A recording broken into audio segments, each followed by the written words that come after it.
নিজের জন্মদিনের রেশ কাটতে না কাটতেই আমি চলে গেছিলাম এই ছোট্ট সোনার জন্মদিন পার্টিতে। আমার পাশের বাড়ির এক ভাইয়ের এই 5 বছরের ছোট্ট মেয়ের জন্মদিন পার্টিতে। প্রচণ্ড গরম আর অনুষ্ঠানটা দুপুরবেলায় ছিল বলে ভাবছিলাম যে কি পরে যাওয়া। তখনই ডিসাইড করলাম এই জর্জেট বেনারসিটা পরার জন্য। আর সাথে নিয়েছিলাম একটা কানের দুল, বালা আর একটা চেন।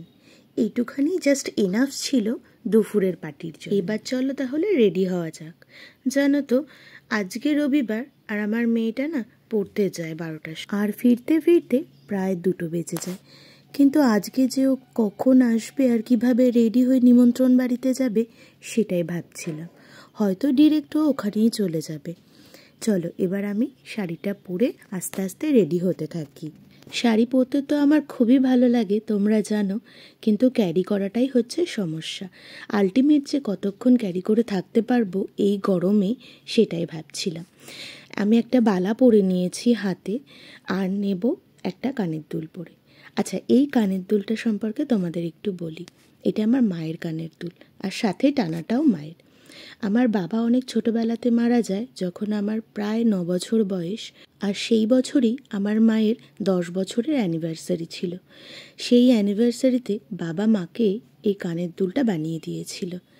আজকে আমি সেই কানের দুলটাই পরেছি। কেমন লাগছে বলো তো?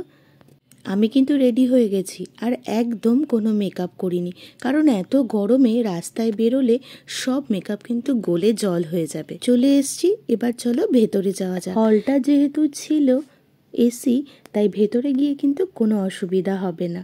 ব্যাস চলে এসছি। এবার কিন্তু সেই কিউট বেবিটার সাথে দেখা করার পালা, আর তাকে গিফট দেওয়ার পালা। দেখো, ওর নাম হচ্ছে সৃষ্টি, আর আমাদের বাড়ির পাশে থাকে যেহেতু আমার মেয়ের খুব কাছের একটা মানুষ, ওকে খুব ভালোবাসে। আর যখনই ওর সাথে দেখা হয় মাস্ট ওকে কোলে নেবেই।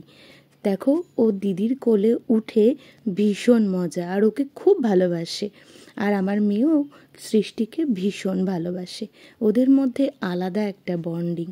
তো ওকে গিফট দিয়ে একটু আদর করে চারিদিকটা একটু ঘুরে দেখছিলাম।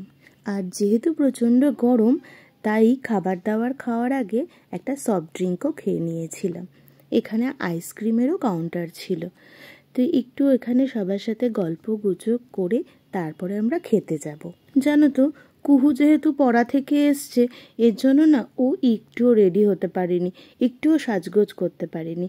আর আমাকে শুধু বলছিল, দেখো মা আমি কেমনভাবে এসছি। কিন্তু একদম বাড়ির পাশে যেহেতু অনুষ্ঠানটা, তার জন্য আমিই বললাম কোনো অসুবিধা নেই বাবা, কিচ্ছু হবে না, কারণ এখানে তো সবাই চেনাশোনা, আর এটা দুপুরবেলার পার্টি। এবার চলো একদম মেন কোর্সে চলে যাই। প্রথমেই তো তোমরা দেখলে মেনু কার্ডটা কী কী আছে খাবারে, তো এক এক করে সব কিছুই অল্প অল্প করে চেখে দেখলাম। ব্যাস কমপ্লিট হয়ে গেল, বাড়ি ফিরে আসলাম।